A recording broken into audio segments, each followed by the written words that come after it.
बिस्मिल्लाहिर्रहमानिर्रहीम। अस्सलाम वालेकुम। आप देख रहे हैं चैनल 95 न्यूज़। आज की हम खबरों के साथ मैं हूं आपकी होस्ट मुबीन हुसैन। आज की अहम खबर से आपको आगाह करते हैं। यूबीएल लंदन ब्रांच ने पाकिस्तान के 10 लाख पाउंड तकरीबन 21 करोड़ 74 लाख रुपए की रकम मंजमद कर दी। यूबीएल लंदन ब्रांच की तरफ से ये इकदाम 3 हफ्ते कबल ब्रॉडशीट के हक में दिए लंदन हाई कोर्ट के फैसले के तहत उठाया गया। अब यूबीएल पाकिस्तान के खिलाफ आने वाले इस फैसले पर अमल करते हुए इसकी रकम मंजमद करने के बाद ब्रॉडशीट और लंदन हाई कोर्ट को तहरीरी तौर पर इससे आगाह कर दिया गया है। कौम तब तबाह होती है जब इंसाफ ख़त्म हो जाता है। कर्जे की कीमत आवाम महंगाई के ज़रिए अदा करती है। वज़ीर आज़म इमरान खान का काबीना इजलास से इजहार ख़याल। वीडियो में ऐसा कोई नहीं जो गिलानी का पैगाम लाया या पैसे देकर गया। पैसे लेने वाले 16 MNS के नाम बताएं। नोटिफिकेशन रुकवाने के लिए मामले पर इलेक्शन कमीशन का रद्द अमल। यूसुफ रज़ा गिलानी को रिलीफ मिलने का इम्कान।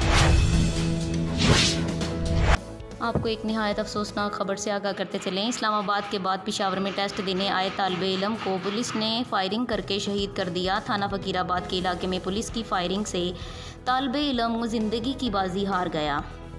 तफसील के मुताबिक मुबशर नामी तालिबे इल्म अपने कज़न के हमरा गाड़ी में पेशावर आ रहा था कि इस दौरान फ़कीराबाद में राइडर स्क्वाड के अहलकारों ने फायरिंग कर दी, जिससे गाड़ी चलाने वाला तलबा इल्म ज़ख्मी हो गया। मुबशर को तिब्बी इमदाद के लिए करीबी हस्पताल मुंतकिल करने की कोशिश की, ताहम वो ज़ख्मियों की ताब ना लाते हुए चल बसा वाज़े रहे। इससे कबल इस्लामाबाद में उसामा नदीम सत्ती भी पुलिस की फायरिंग का शिकार हुआ था। इस वाक़े पर वफाकी वज़ीर दाखिला ने कहा था कि पुलिस में मौजूद काली भेड़ों को माफ़ नहीं किया जाएगा। ये काली भेड़ें बदनामी का बाइस बनती हैं। दुनिया भर की खबरों से आगाह करते चलें। फ्रांसी लड़ाका तैयारे राइफल बनाने वाली कंपनी के मालिक और अरबपति ताजिर ओलिवियर डिसाल्ट हेलीकॉप्टर हादसे में हलाक हो गए हैं। तफसील के मुताबिक फ्रांसी सदर एमानुएल मैक्रोन ने एक ट्वीट में खबर दी है कि राइफल तैयारा बनाने वाली कंपनी के मालिक की मौत हो गई है।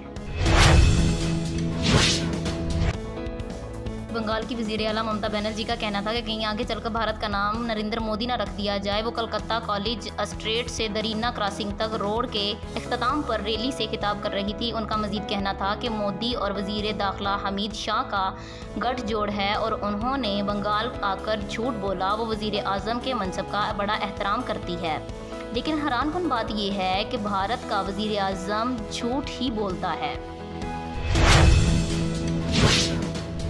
ज़रूरी कवानीन के खिलाफ डटे किसानों ने मोदी हुकूमत को हिलाकर रख दिया। मुजाहिरीन के बजट सेक्शन के दौरान पार्लियामेंट के गिराव की भी तैयारियां कर लीं। काश्तकारों ने दिल्ली की तरफ जाने वाली सड़कें ब्लॉक करके एहतजाज किया। भारतीय किसानों के एहतजाज को 100 दिन से ज़ायद गुजर गए। मुजाहिरीन ने हरियाणा, पंजाब, राजस्थान की हाईवे ब्लॉक कर दी। हज़ारों मुजाहिरीन ने हरियाणा एक्सप्रेस वे बंद करके अपना एहतजाज रिकॉर्ड करवाया। ख़वातीन किसान काले कपड़े पहनकर रैलियों में शरीक हुए। ये थी अब तक की अहम खबरें। मज़ीद अपडेट्स के लिए चैनल सब्सक्राइब करें, बेल आइकन को प्रेस करें ताकि जो भी नोटिफिकेशन हो वो आप तक पहुँच सके। खुदा हाफिज़।